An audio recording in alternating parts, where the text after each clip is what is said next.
বিভিন্ন করে আমি সচিব হই এবং রাষ্ট্রদূত ছিলাম কয়েকটি দেশে। আমাকে 2017 সালের ইলেকশনের আগে আমি এয়ারপোর্ট যাচ্ছিলাম আমার মেয়েকে আনার জন্য। আমাকে 8-10 জন লোক বহুদিন ধরে ফলো করছিল। আমার গাড়ি ভেঙে আমাকে নিয়ে জোর করে 2টা পিস্তল থেকে আমাকে নিয়ে গেছে এবং আমাকে আয়না করে নিয়ে এসে এখানে রেখেছে। আমি যেহেতু সেনাবাহিনীর অফিসার এবং এই ঢাকারই অফিসার, আমি ঢাকা সেনাবাসী ছিলাম, আমি জানতাম কোথায় আমাকে রাখা হচ্ছে এবং সেইখানে প্রচণ্ড নির্যাতন করা হতো লোকদেরকে। কয়েকজন গুটি কয়েক আমাদের পলিটিক্যাল অফিসার যারা সেনাবাহিনীর বাণিজ্য ডুবিয়ে দিয়েছে ডিজিএফআই থেকে তারা স্বার্থান্বেষী কত যে লোক মেরেছে তারা খোদায় জানে। তারা এবং র্যাব এবং অন্যান্য যারা এখানে আছেন, বিচার বহির্ভূত হত্যা, গুম, খুন, ক্রাইম এগেনস্ট হিউম্যানিটি। আমার দোষ কি ছিল? আমি কোনো রাজনীতি করিনি কখনো, আমি কোনো দলও করিনি, আমি সরকারি কর্মকর্তা ছিলাম একজন। আমার দোষ ছিল যে আমি লেখালেখি করতাম। আমার কলমও কি তারা কন্ট্রোল করবে? আমি তো কোনো বিদ্রোহ করতে বলি নাই, কোনো দেশের এগেনস্টে করতে বলি নাই।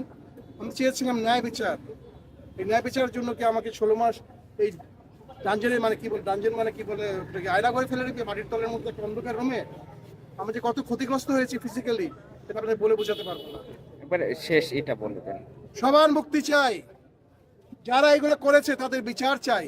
এরা পুরো জাতির, সেনাবাহিনীর সবার জন্য এরা একটা কলঙ্ক। এরা কি কোনোদিনই এদেরকে ছাড়া হবে না, এটাই আমার দাবি। এবং আজকে আমরা বসে আছি, তারা আমাদের মুক্তি দিবে, আমাদের সামনে আনবে, আমাদেরকে রাস্তার যে চোখ বন্ধে ফেলে দিবে, যেরকম আমাকে ফেলেছিল সেরকম হবে না। জনতার সামনে তারা মুক্তি দিবে সবাইকে। জনগণ চায় তারা মুক্তি, এরাই হলো আসল মুক্তি সংগ্রামী। আসসালামু আলাইকুম। আমাকে গুম করে রাখা হয় এখানে, জায়গাটা খুবই কাছে।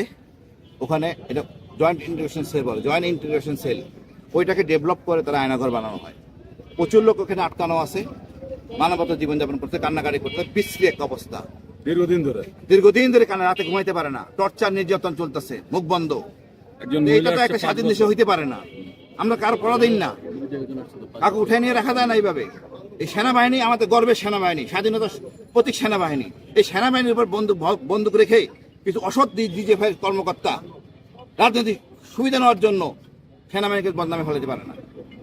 এই লোকদেরকে চিহ্নিত করতে হবে, বিচারে আনতে হবে এবং এদেরকে সবাইকে থাকতে হবে, জবাবদিহির মনে আনতে হবে।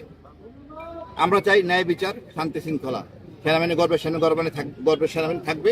সেনাপ্রধানের নিরপেক্ষতার জন্য তার অগ্রণী ভূমিকা থাকা দরকার আছে। তার ভূমিকা হলো এটাই যে সে কারণ ছাড়া অতি দ্রুত ছেড়ে দিবে, আর আমাদের কাছে দিবে। ওই রাস্তা নিয়ে ফেলাই দিবে, চোখ বেঁধে, এটা হবে না। এইসব গল্প বন্ধ, 6-9 হবে না। এইখানে আমাদের দিতে হবে, আমরা এখানে যাব না। আমরাও সেনাবাহিনী অফিসার, অনেক সেনাবাহিনী অফিসার আছে, এগুলো সবাই সেনাবাহিনীর সদস্য, এদেশের সন্তান। কিছু অল্প কয়েকজন ডিজিএফআই সদস্যের জন্য আমরা হইতে পারি না। ডিজিএফআই দেশ চালায় না। আর আজকে